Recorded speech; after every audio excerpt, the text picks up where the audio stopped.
Assalamu alaikum masu sauraro da fatar kun wani lafiya.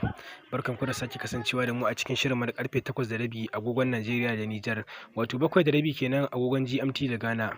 A cikin shirin namu yau za ku ji mu dauke da cewa daga kasar Ghana Amurka ta kai hari a Najeriya. Rahotanni sun nuna cewa daga sansanin sojojin Amurka da ke kasar Ghana a Afirka ta yamma ne Trump ya sa aka kaddamar da harin da sojojin suka kai a jihar Sokoto.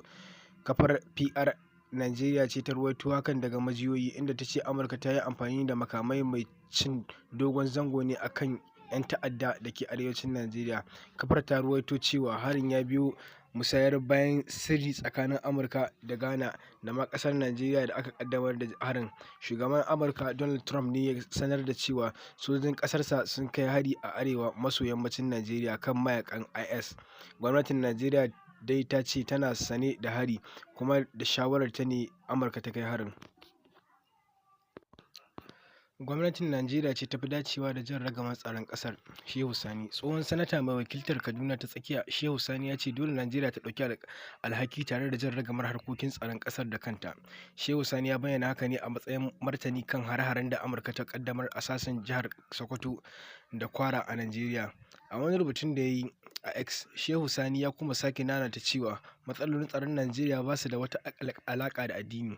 A cewarsa, idan har da gaske hare-haren Amurka a Najeriya akwai amincewar gwamnatin kasar, to babu matsala, in ji shi. Sannan ya kara da cewa 'yan bindiga daɗi na kasar sun zama barazana ga tsaron kasar, amma maganar cewa ta'addan suna harin wani addini ne guda ɗaya kawai ba gaskiya ba ce.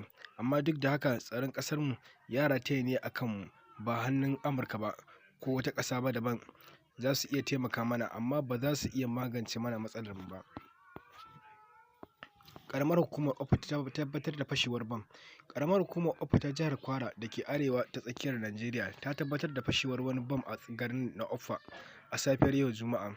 A wata sanarwar da sakataren watsa labaran shugaban karamar hukumar Abiola Aziz Babatunde ya fitar, ya ce wani abu ne da ke tunanin bam ya fashe a garin. Mun samu labarin fashewar wani abu mai kama da bam a kusa da filin Idi Ofa a ranar 25 ga watan Disamba.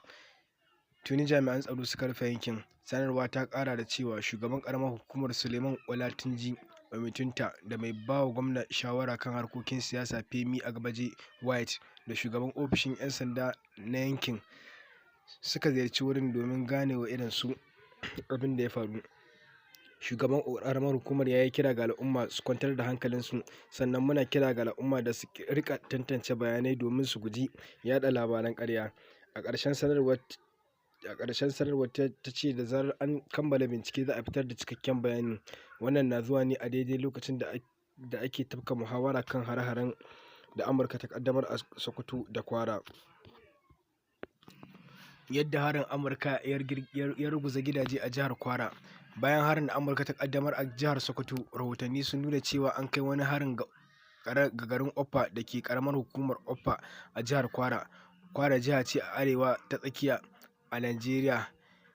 Majiyoyi da suka hada da na gwamnatin jihar Kwara sun tabbatar da cewa an kai harin a wani ƙauye da ke ƙarƙashin karamar hukumar Ofa, inda 'yan kwanaki wasu 'yan bindiga suka kai hari a coci, wanda ya yi sanadiyar rasa ran mutum biyu, sannan suka yi awon gaba da dama.